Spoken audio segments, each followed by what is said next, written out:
Lord! Welcome back to my channel. So for today's video ay ipapakita ko sa inyo yung process ko ng paggawa ng availed na sliding invitation or assembled sliding invitation na may motif na sage green. So gusto ko man na mag-thank you kay Mom from Oriental Mindoro dahil nagtiwala sila at sa akin sila nagpagawa ng kanilang invitation. So for today's video ay i-voice over ko muna itong aking paggawa or itong aking video dahil nung mga panahon na ginagawa ko itong video na ito ay hindi ako makapagsalita ng maayos dahil nung time na yan ay namamaga yung pangako dahil nagpatanggal ako ng aking wisdom tooth at ang wisdom tooth extraction ay isa sa mga major surgery na ginagawa kaya ayan hindi ako makapagsalita. So ipapakita ko sa inyo yung picture ko na namamaga talaga yung pangako at hindi ako makapagsalita ng maayos at hindi rin ako makakain ng maayos ng mga panahon na yan. Kaya ayan, nirecord ko lang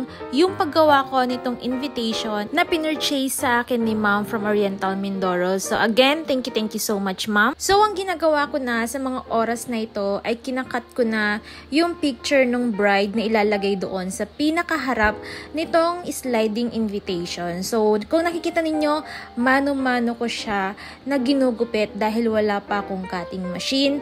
And yan lang yung kaya kong gawin as of the moment. So, ayan, sana tulungan nyo ako para makabili din ako ng magandang machine at para mas maganda pa yung mga may offer ko sa inyo na mga invitation. So, marami din akong mga dahilan kung bakit hindi pa din ako bumibili ng cutting machine. Ay una, dahil hindi naman ganun kadami yung mga nagpapagawa sa akin ng mga printed or mga assembled na invitation. So, mostly na ina-avail nila or pinupurchase nila sa akin ay yung layouts. Kaya hindi na kailangan ng cutting machine doon. At ang isa pang dahilan ay dahil dito ako sa kwarto ko gumagawa ng mga invitations, ng mga layouts. Dito din ako nagtatrabaho and wala na ako masyadong space dito para maglagay ng madaming machines ng mga kakailanganin ko sa paggawa ng mga invitations. Kaya hindi pa ako talaga bumibili ng mga machines na kakailanganin ko. As a crafter, gusto ko ding magkaroon ng sarili kong shop para ma-display ko yung mga ginagawa ko na mga arts, yung mga invitations, mga souvenirs, at kung mga ano-ano pa na mga kaya kong gawin. At of course, doon na din ako bibili ng mga madami kong machines, mga cutting machines, printers, and of course, lahat ng mga materials na kakailanganin sa paggawa ng lalo na ang invitation na yun yung mostly na ino-offer ko talaga. As of now kasi, lahat ng mga materials, yung mga equipments na ginagamit ko ay nakatago lang sila sa box and yung mga samples na ginagawa ko ay nakatago lang din sa mga drawers at gusto ko sila na i-display. Gusto ko na makita ng mga tao yung ganda na ginagawa ko para magkaroon sila ng idea kung ano nga ba talaga yung mga ino-offer ko at kung gaano nga ba kaganda yung mga ginagawa ko, kung gaano kaganda din yung quality na ino-offer ko. So going back dito sa paggawa ng invitation ay ginugupit ko na yung sa insert nung ating sliding invitation. So ginugupit ko sila ng isa-isa at chine-check kung nakapasok nga ba yung designs, kung walang nakat na mga names. Kaya iniisa-isa ko yung pag-cut nung insert at yung sa pinaka-cover nitong invitation. Speaking of cutter, of course, gusto ko din na i-upgrade yung cutter na ginagamit ko at gusto kong bumili sa future ng rim cutter para mas maramihan yung magugupit ko at of course, mas mabilisan ko silang gagawin. Hindi tulad dito sa video na nakikita ninyo na isa-isa ko silang ginugupit at of course, time-consuming yung ganyang paggupit. Share ko lang sa inyo no, na sobrang gaan sa pakiramdam na magkaroon ng customer or client na pinagkatiwalaan ka kaagad at nagpagawa kaagad sa'yo ng invitation.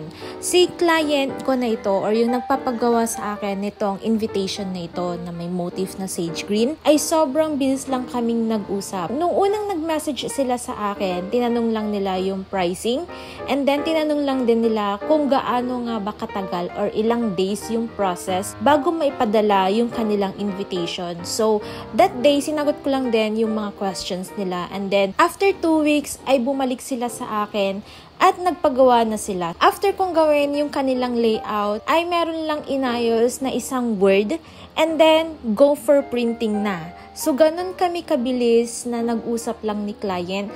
And then, ginawa ko na kaagad yung kanilang invitation. So, parang gabi ko na natapos yung kanilang layout. And then, kinabukasan ay printing na kaagad nung kanilang invitation. So, ganun lang talaga kabilis yung pag-uusap namin ni ma'am para gawin yung kanilang sliding invitation. So, sobrang gaan as a crafter, as a layouter ng invitation nila, na ganun lang kadaling kausap si ma'am at wala na masyadong pinabago sa layout. So, feeling ko that time na sobrang ganda na nung ginawa ko dahil wala na silang sinabi or wala na silang pinapalitan sa mga designs or yung kung ano man yung mga nilagay ko sa kanilang invitation. At ang isa pang nagpasaya ng puso ko sa paggawa nitong kanilang invitation ay dahil sinabi sa akin ni ma'am na pinagkakatiwala nila or meron silang trust sa akin sa paggawa ng kanilang invitation. So sobrang saya, sobrang gaan sa pakiramdam na gawin itong kanilang invitation kapag ganong mga klase ng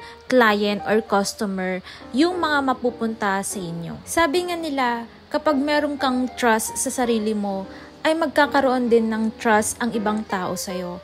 Dahil ako ay believe sa sarili ko, dahil kaya kong gumawa ng mga ganitong invitation or kung mga ano-ano pang mga crafts, ay siguro nakikita din ng mga naging clients ko yon.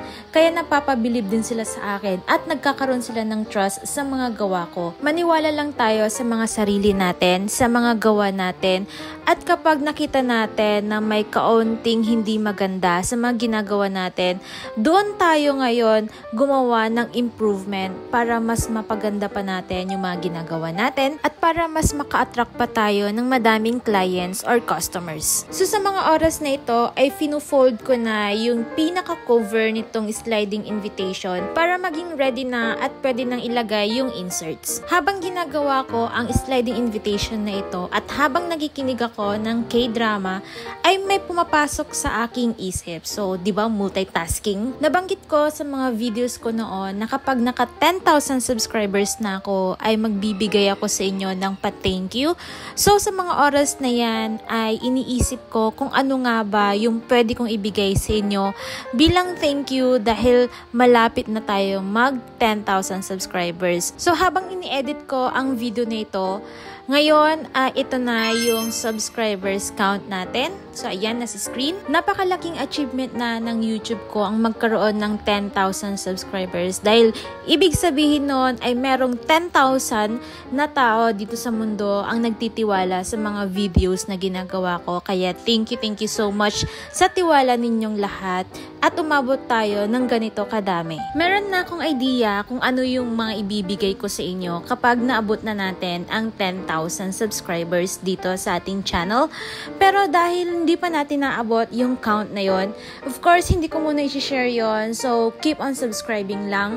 And, manood lang kayo ng mga videos ko para maabot na natin yung count na yon. Para masabi ko na at maibigay ko na sa inyo yung pa-thank you ko para dito sa ating 10,000 celebration. So nakikita nyo na hanggang ngayon ay nagtutupi pa din ako nitong pinaka-cover ng sliding invitation. So ang in-order pala ni ma'am sa akin ay 30 pieces or 30 sets na sliding invitation. Gustong-gusto ko talaga magpasalamat dahil sobrang saya ng puso ko kapag gumagawa ako ng mga ganito. Kapag wala namang nagpapagawa sa akin, pinapanalangin ko na may magpagawa sa akin ng invitation ulit. Dahil nag-i-enjoy ako, nagugustuhan ko yung ginagawa ko, and of course, hindi ako nakakapag-isip ng anumang bagay na pwedeng makapagpa-stress sa akin, yung mga problema na pinagdadaanan, hindi mo siya masyadong naiisip dahil nag-i-enjoy ka sa ginagawa mo. Ang paggawa ko nitong mga invitation, yung mga printed invitations or layouts, ay side hustle ko lang sila. At meron talaga akong full-time work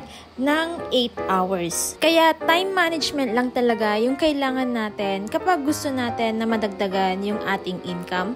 Lalo na sa mga panahon ngayon na sobrang mahal na ng mga bilihin at sobrang taas na ng mga kakailanganin natin sa pamumuhay natin sa araw-araw. Yung mga gastusin natin, tumataas ng tumataas. Kaya kailangan din natin na pataasin din yung ating income. Kaya ginagamit ko yung skills ko na ito para madagdagan pa yung aking income. Pero ang pinakamahalaga ay dapat na i-enjoy mo yung ginagawa mo. Kung ano-ano na yung mga nasabi ko dito kanina, nasabi ko sa inyo yung tungkol sa shop, and then yung tiwala sa sarili, and then naman ngayon ay yung sa bilihin, mataas na bilihin. So, ayun, babalik na tayo dito sa paggawa ng sliding invitation. And ngayon naman ay fino-fold ko na yung i-insert doon sa mismong sliding invitation. So, yung isa insert, dyan nakalagay yung details, dyan nakalagay yung list ng principal sponsors, and yung mga secondary sponsors. So, ngayon naman ay ayan, nalagyan ko na ng tape yung pinaka-cover ng ating sliding invitation and kinu-close ko na siya para ready na siya at pwede nang ilagay yung insert na finold ko. So, ganito yung design na ginawa ko para sa sliding invitation nila. And to be honest, sobrang nagagandahan ako sa design na ginawa ko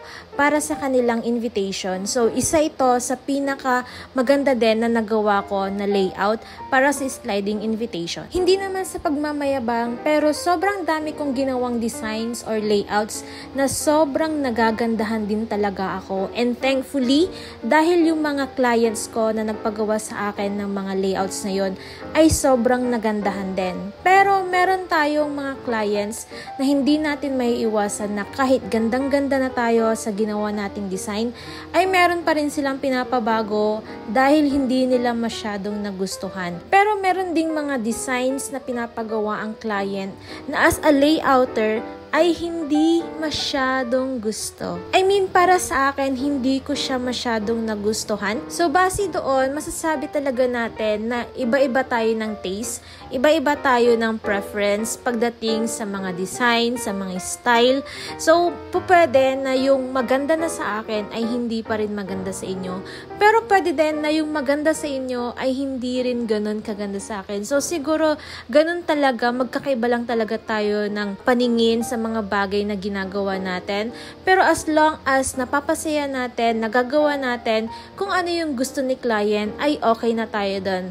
Dahil at the end of the day, kung ano yung gusto ni client, kung ano yung gusto nilang design, or kung ano yung mga gusto nilang ilagay doon sa layout na ginagawa natin, ay yun pa din ang masusunod. So, ang ginagawa ko na ngayon ay nilalagay ko na yung insert dito sa pinaka-cover ng sliding invitation. So, ina-assemble ko na siya para buo na yung sliding invitation nila. So, ayan, ganyan ko ginagawa yung sliding invitation. And hindi ko na pala na ipakita sa inyo yung buong process kung paano ko ginawa itong kanilang sliding invitation dahil meron na rin akong video kung paano ko ito ginagawa, and meron na din akong tutorial na na-upload dito sa channel na pwede ninyong sundan, and detailed ko na tinuturo sa inyo yung mga ganitong process kung paano sila gawin from sa layouting hanggang sa printing ng back-to-back. At of course, yung sa pag-assemble, as in detailed ko na tinuturo sa inyo. So, hindi lang naman sliding invitation yung tinuturo ko sa inyo, pati din yung ibang style ng invitation tulad na lang ng passport invitation or ng flip geometric invitation ay naituro ko na din, or meron na akong na-upload dito sa channel kung paano sila gawin, and detailed ko sila na pinapakita sa inyo para mas masundan ninyo at magaya ninyo para makagawa din kayo ng sarili ninyong invitation, or pwede din na gamitin ninyo as business yung mga ganitong tutorial or side hustle yung mga ganitong skills na meron tayo. Ngayon naman ay gumagawa na ako ng ref magnet souvenir. So, itong ginagawa kong ito ay pa-freebie ko lang sa kanila. So, bigay ko lang ito. And 2 piraso yung binigay ko dyan. At yung 1 piraso naman ay may iwan sa akin pang sample ko. So, ang pagbibigay ko ng free na ref magnet souvenir ay hanggang sa maubos lang yung pre-cut na ref magnet na nabili ko noon. Bumili ako ng pre-cut na dahil gumawa ako ng tutorial kung paano gumawa ng ref magnet. At dahil medyo nadamihan ko yung binili ko, kaya kapag merong nagpapagawa sa akin ng kanilang mga invitation ay naglalagay ako ng free na ref magnet sa box nila. Dahil 2 or 3 piraso lang naman yung ginawa kong sample dito, ay hindi na ako gumamit ng ng die cutter at minano ko na lang na gupitin or mano-manong cutting na lang yung ginawa ko dito since sobrang bilis or sobrang dali ko lang naman itong gawin. So ayan, meron akong mga pre-cut na ref magnet at sobrang dali lang gawin yung mga ganito na souvenir. So kung gusto ninyo na matuto kung paano gumawa ng ref magnet souvenir para sa inyong event or pwede din na pang business ninyo or pang side hustle, ay meron na akong tutorial or meron na akong video na na-upload dito sa channel at detailed ko din na pinakita sa inyo kung paano gawin ito. Kaya pwede ninyo na sundan iyon para makagawa din kayo ng sarili ninyong souvenir. Pero syempre hindi lang matatapos yung pagturo ko sa inyo ng souvenir dito sa ref magnet dahil sobrang dami ko pang ideas, sobrang dami ko pang naiisip na gustong ituro sa inyo, na i-share sa inyo or i-offer sa inyo ng mga souvenir, kaya abangan nyo yung mga yon. Pero sa ngayon ay ito lang muna yung meron tayo. Kaya kung may mga request or suggestion kayo na gustong ipagawa sa akin na tutorial ay i-message nyo lang dyan or i-comment nyo lang dyan sa may baba para magawan ko sila ng tutorial at may pakita ko sa inyo ng detailed kung paano yun gawin as long as meron tayong equipment dahil merong mga ibang souvenir na merong kailangan na ibang equipment na wala tayo, kaya siguro hindi ko masyadong maipapakita sa inyo yun dahil nga nabanggit ko kanina na hindi pa kumpleto yung mga equipments or yung mga materials na meron tayo, kaya soon magkakaroon din tayo ng mga ganon, kaya abangan nyo lang. Ngayon naman ay kinakat ko na yung tag para doon sa ref magnet souvenir at ang ginagamit ko pala na paper dyan ay sticker paper para hindi na kailangan na i-stapler dahil yung stapler parang sa tingin ko nakakasira siya doon sa ibang tag once na napagdikit-dikit mo sila dahil na din doon sa wire niya. So ganyan po ako gumawa ng ref magnet souvenir at para sa kaalaman nyo po ay nag-offer din po ako ng ref magnet souvenir. So kung ayaw na ninyo na mahirapan na gumawa ng sarili ninyong ref magnet souvenir ay pwede po ninyo na i-purchase ito sa akin, so mag-message lang kayo sa aking Facebook page na Inspired by Cassie. So ayan, nilalagay ko na yung ref magnet souvenir sa plastic. So ganyan yung style ng paglalagay ko ng ref magnet doon sa plastic, so parang pahiga siya and ididikit ko lang yung tag dahil sticker na siya. At ayan, natapos ko na yung free ref magnet na ibibigay ko sa kanila. And ngayon naman, ang gagawin ko naman ay i-corner puncher ko yung insert ng sliding invitation para mas maganda siyang tignan at hindi siya patusok. So ganyan yung ginagawa ko, gumagamit ako ng corner puncher. So yung corner puncher na yan ay nabili ko lang sa Orange App or sa Shopee. Meron din sa Lazada. So, i-search nyo lang doon ang corner puncher kung gusto din ninyong gumamit ng ganyan para sa mga invitation ninyo para medyo may effect naman ng konti yung corner niya at hindi lang siya patusok. Maliban sa iniisa-isa kong i-corner puncher yung mga invitation na yan, ay dino-double check ko na din or kino-quality check ko na din if okay na ba yung invitation, kung nahihila ba ng maayos yung insert at kung naibabalik din ba siya ng maayos, and kung meron nga bang lampas na insert doon sa may gilid nitong cover. At of course, yung bride na dinikit sa pinakaharap na sisiguraduhin na hindi dapat siya matatanggal. Yung original na ino-offer ko na sliding invitation ay as is na siya na ganon.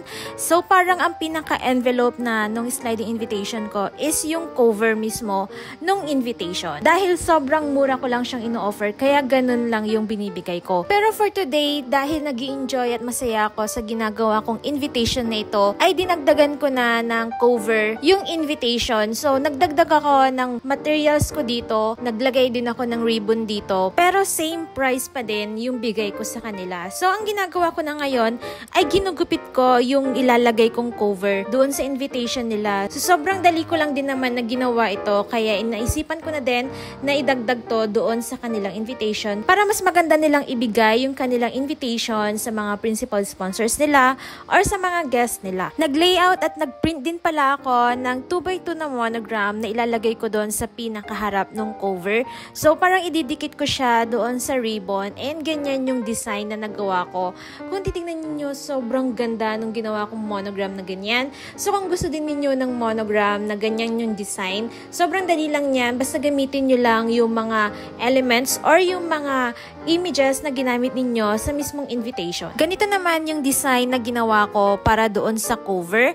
At ang ginagawa ko na ngayon ay tinutupi ko siya base doon sa size ng mismong invitation para sure na kakasya talaga yung invitation dyan. At walang lalabas na kahit na anong part ng invitation, lalo doon sa gown ng bride. Dahil yung gown ng bride ay medyo mahaba dahil doon sa buntot, kaya lumalampas siya. Kaya sinigurado ko na dito sa cover na ginawa ko ay sakto talaga yung invitation hanggang doon sa buntot ng bride para hindi lalabas dito sa cover. Dahil natapos ko nang tupiin yung cover na gagamitin ko dito, ay lalagay ko na yung invitation doon sa loob at of course lalagyan ko na ng ribbon, and ang napili kong ribbon dito ay kulay white. So sage green sana yung gagamitin ko dito, kaso nung ginagawa ko na ang invitation na ito ay wala akong available na ganong color ng ribbon dahil ang meron ako dito is color green or yung matcha green, pero hindi naman yun yung motif nila, kaya ang ginamit ko na lang is yung color white. So ganyan na yung magiging itsura ng ating invitation or ng sliding invitation kapag na fully assembled na siya. So pwede nyo din gamitin yung ganitong idea para sa paglagyan ninyo or yung cover ng inyong sliding invitation